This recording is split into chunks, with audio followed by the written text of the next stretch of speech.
नमस्कार दोस्तों स्वागत है नए वीडियो में एक बार फिर से आप सभी का। दोस्तों आज की इस वीडियो में हम लोग रैखिक समीकरण युग्म को प्रतिस्थापन विधि से हल करने का तरीका सीखेंगे। दोस्तों प्रतिस्थापन विधि को सब्स्टिट्यूशन मेथड कहते हैं। प्रतिस्थापन विधि को इंग्लिश में सब्स्टिट्यूशन मेथड कहते हैं। दोस्तों क्लास 10th के बोर्ड एग्जाम में भी प्रतिस्थापन विधि से समीकरण युग्म को हल करने के लिए पूछा जाता है। 4 नंबर के लिए बोर्ड एग्जाम में भी सवाल आता है। तो यहाँ पर दोस्तों लिखा है समीकरण युग्म, देख पा रहे हैं x + y = 7 और 3x - y = 9। तो हमें यहाँ पर x और y का मान निकालना है।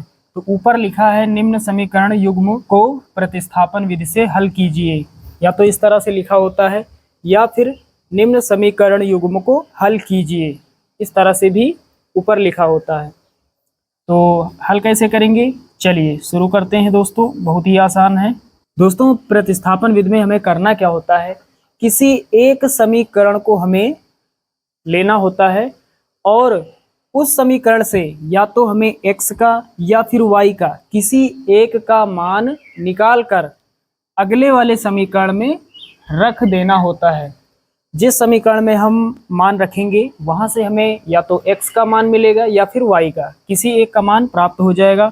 उसके बाद जो भी मान हमें प्राप्त होगा वो मान समीकरण 1, 2 या जो दूसरा समीकरण बनेगा उसमें रखकर हम दूसरी राशि का भी मान निकाल लेंगे। चलिए यहाँ से समझते हैं। तो किसी एक समीकरण को हमें पहले लेना है, तो चलिए ये वाला ले लेते हैं। तो यहाँ पर लिखेंगे समीकरण 1 से, इसको हम समीकरण 1 मान लेते हैं और इसको हम मान लेते हैं समीकरण 2। ये वाला हमने लिया है तो हमने यहाँ पर लिखा है समीकरण 1 से। तो समीकरण 1 है x + y = कितना, 7। यहाँ से हमें या तो x या फिर y किसी एक का मान निकाल लेना है। चलिए y का निकाल लेते हैं। तो y बराबर पहले 7 लिखेंगे, x इधर है तो प्लस का है, बराबर किस तरफ आएगा, माइनस का हो जाएगा। तो y बराबर 7 - x, इसको हम मान लेंगे समीकरण 3। 2 ऑलरेडी हमारे पास समीकरण है, ये वाला जो प्राप्त होगा इसको हम समीकरण 3 मानेंगे। y बराबर कितना प्राप्त हुआ है, 7 - x, यानी y के स्थान पर हम लिख सकते हैं 7 - x। अब दोस्तों ये जो y का मान हमें प्राप्त हुआ है इस मान को हम रखेंगे समीकरण 2 में। 1 से हमने निकाला है तो 1 में नहीं रखेंगे, 2 में रखेंगे। तो यहाँ पर लिखेंगे y का मान समीकरण 2 में रखने पर, y का मान समीकरण 2 में रखने पर। तो चलिए सबसे पहले समीकरण 2 लिख लेते हैं। समीकरण 2 है 3x - का y बराबर कितना, 9। यहाँ पर y के स्थान पर हमें कितना रखना है, 7 - x। तो यहाँ पर y है, यहाँ रख देते हैं। पहले लिखेंगे 3x, माइनस लगाएंगे, y के स्थान पर कितना, 7 - x, माइनस लगा है तो ब्रैकेट लगा लेंगे। कितना रखना है y के स्थान पर, 7 - x बराबर कितना, 9। अब ब्रैकेट यहाँ खोल देते हैं। तो पहले 3x हो जाएगा, माइनस 7 लिखेंगे और ये माइनस माइनस गुणा माइनस प्लस होता है, प्लस का x हो जाएगा बराबर कितना, 9। अब दोस्तों यहाँ पर 3x है प्लस का, ये भी प्लस का x है, यानी ये 1x है। तो 3x में 1x जुड़ जाएगा, 4x हो जाएगा। अब इधर माइनस का 7 है, इधर है तो माइनस का है, इधर आएगा प्लस का हो जाएगा। तो 9 के पास आ जाएगा, प्लस का 7 हो जाएगा।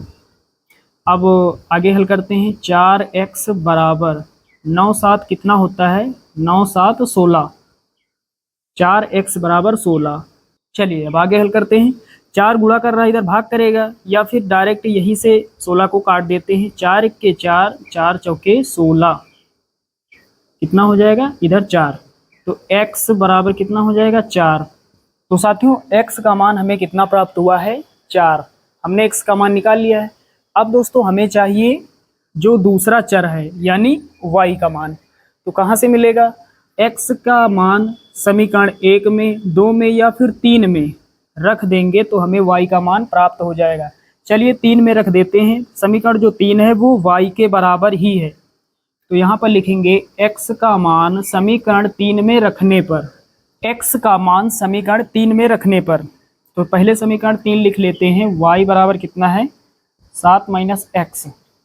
अब y बराबर कितना हो जाएगा 7 लिखेंगे माइनस x का मान रखेंगे, x के स्थान पर कितना 4, तो कितना होगा 7 में घटाएंगे 4 3 बचेगा, तो y का मान कितना हो जाएगा, y का मान हो जाएगा 3। तो y का मान भी हमने निकाल लिया है। तो साथियों यहाँ पर हमने दिए गए समीकरण युग्म से x और y दोनों का मान हमने निकाल लिया है। तो कुछ इस तरह से समीकरण युग्म को प्रतिस्थापन विधि से हल करते हैं। तो चलिए दोस्तों मिलते हैं अगले वीडियो में, तब तक के लिए जय हिंद।